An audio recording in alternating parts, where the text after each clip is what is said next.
Bismillahirrahmanirrahim. Assalamualaikum warahmatullahi wabarakatuh. Bertemu kembali dengan Bu Mary dalam pelajaran sirah. Kali ini kita akan belajar tentang kisah perang Tabuk. Apa dan bagaimana kisahnya? Kita buka dulu pelajarannya dengan melafazkan basmalah. Bismillahirrahmanirrahim. Oke anak-anak, pada pertemuan sebelumnya kita belajar tentang kisah perang Hunain. Kenapa disebut dengan perang Hunain? Karena perang tersebut dilakukan di sebuah lembah yang bernama Lembah Hunain. Nah, kali ini kita akan membahas tentang kisah perang Tabuk. Dan perang Tabuk ini merupakan perang terakhir yang diikuti dan dipimpin langsung oleh baginda Rasulullah SAW. Kita simak kisah selanjutnya. Assalamualaikum warahmatullahi wabarakatuh.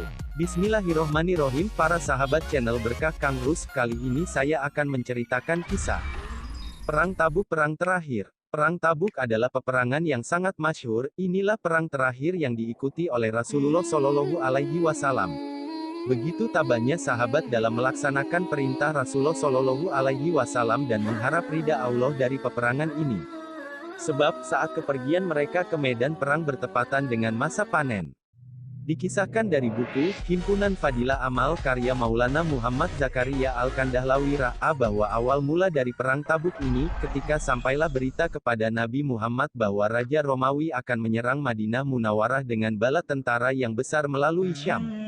Terhadap berita ini, maka pada hari Kamis tanggal 5 bulan Rajab tahun ke-9 Hijriah, beliau telah berangkat dari Madinah untuk melawan penyerangan. Kondisi alam sangat panas dan penuh ujian. Ketika itu, cuaca sangat panas dan musuh pun sangat besar.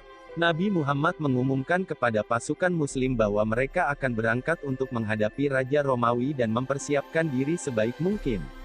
Maka untuk itu, beliau menganjurkan pengumpulan dana. Pertempuran inilah yang menyebabkan Abu Bakar mengorbankan seluruh hartanya, sehingga ketika ia ditanya oleh Rasulullah, "Apa yang kamu tinggalkan di rumahmu?"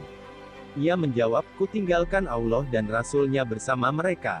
Umar juga telah mengorbankan setengah hartanya.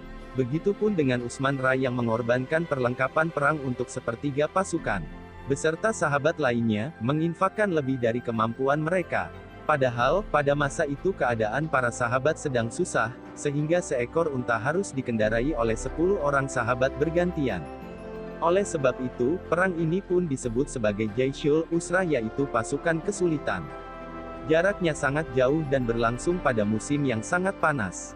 Seiring dengan itu, kebun-kebun kurma di Madinah sedang musim panen, dan sebagian besar penduduk Madinah bergantung pada bertanam kurma. Itulah jalan rezeki mereka selama setahun. Merupakan ujian keimanan terberat. Inilah ujian iman yang sangat berat bagi kaum muslimin.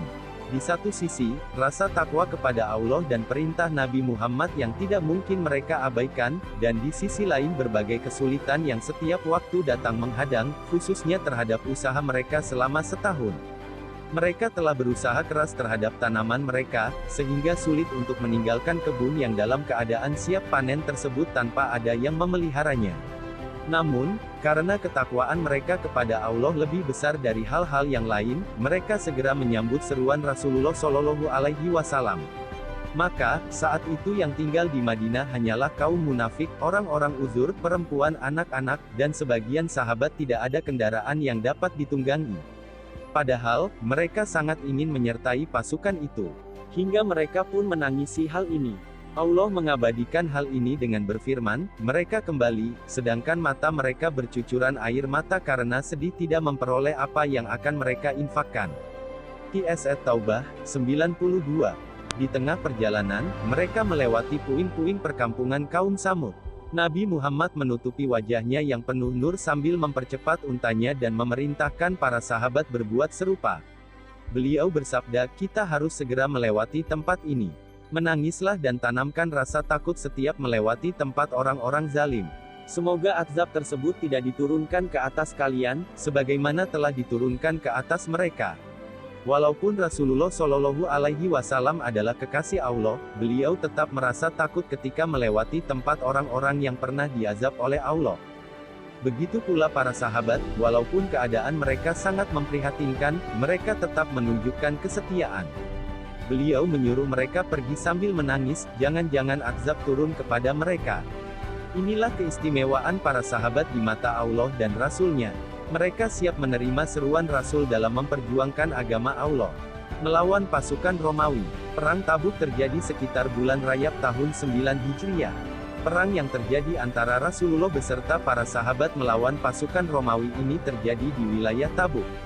Perang ini jadi perang terakhir Rasul. Rasul kembali dari perang Tabuk pada 26 Ramadan.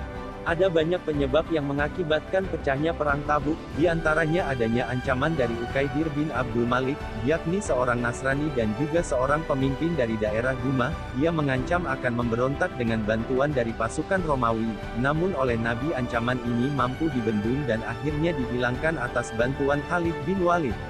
Ukaidir akhirnya kalah dan ditawan. Penyebab lainnya yakni ada beberapa orang yang munafik terhadap ajaran-ajaran Nabi, kemudian mereka mendirikan masjid yang bernama Masjid Dirar atau Masjid Bencana. Kaum munafik ini sering datang ke masjid dengan tujuan hendak mengubah ajaran Allah dan ingin memecah belah kaum muslimin. Kaum munafik meminta Nabi untuk meresmikan masjid dan sekalian salat di masjid tersebut. Permintaan mereka diajukan sebelum terjadi peristiwa Tabuk. Tapi oleh Nabi mereka diminta menunggu sampai Nabi kembali dari ekspedisi Tabuk. Namun setelah kembali, Nabi mengetahui masalah tentang tujuan dan maksud didirikannya masjid tersebut. Kemudian Nabi memerintahkan untuk membakar masjid tersebut. Perjalanan untuk menempuh perang pun dimulai. Rasulullah Shallallahu Alaihi Wasallam dan pasukan kemudian meninggalkan Madinah menuju Tabuk yang wilayahnya berjarak 800 km dari Madinah. Perjalanan ini memakan waktu hingga 20 hari. Medan yang mereka tempuh juga sangat sulit.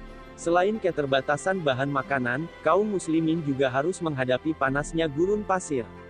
Perang ini bahkan dijuluki pasukan Jaisyul Usrah, yang artinya pasukan yang dalam keadaan sulit. Sesampainya di Tabuk, Rasulullah Shallallahu Alaihi Wasallam berdiri di hadapan pasukan dan menyampaikan pidato yang penuh semangat hingga membuat jihad prajurit semakin membara. Pasukan Romawi yang ditunggu-tunggu tak kunjung terlihat. Rupanya mereka takut dan khawatir melihat keberanian pasukan muslimin. Mereka lari berpencar di perbatasan wilayah. Kejadian ini membuat pasukan muslimin semakin dihormati di Jazirah Arab. Rasulullah Shallallahu Alaihi Wasallam didatangi oleh Yuhanna bin Rubah dari Ailah untuk menawarkan perjanjian perdamaian. Rasulullah menulis selembar surat perjanjian dan memberikan kepada mereka. Akhirnya peperangan pun tidak jadi terjadi. Berbagai kabilah yang dulunya tunduk pada Romawi berbalik mendukung kaum muslimin. Wilayah kekuasaan pemerintah Islam semakin bertambah luas, hingga berbatasan dengan wilayah kekuasaan bangsa Romawi. Kembali ke Madinah. Setelah 30 hari meninggalkan Madinah, akhirnya umat Islam kembali ke Madinah tanpa terjadi peperangan. Rasulullah kembali dari peperangan pada tanggal 26 Ramadan, dan perang ini merupakan perang terakhir beliau. Demikianlah video pembelajaran tentang kisah perang Tabuk.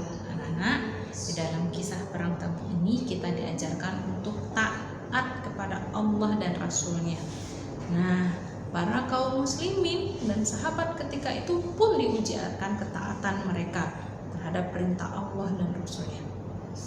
Ini juga mengisyaratkan kepada kita semua agar selalu taat kepada perintah Allah dan Rasul-Nya.